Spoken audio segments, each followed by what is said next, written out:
お祈りで最後を飾りましょう。サタンさんお願いします。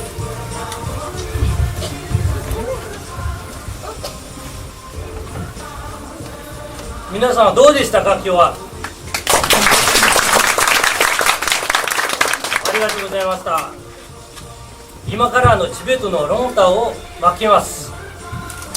ロンタのロンは風、タは馬の意味です。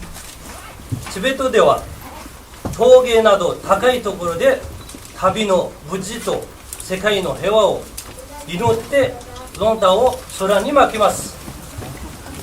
ロンタを持っていたら幸せになりますので、皆さんお家にお持ち帰りください。私が掛け声をかけますのでお立ちになりましてご一緒に巻きましょう。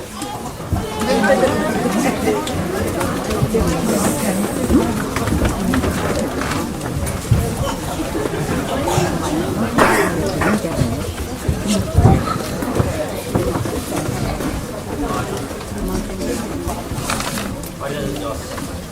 まず私1回巻きます。見てください。グクソソハジャロー。それで全部一緒でしましょう。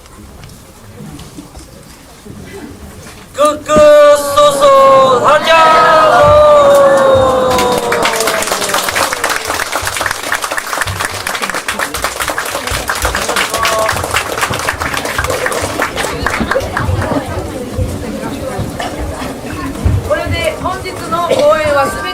となります。これより出演者がロビーにて皆様お見送りします。本日はご来場ありがとうございました。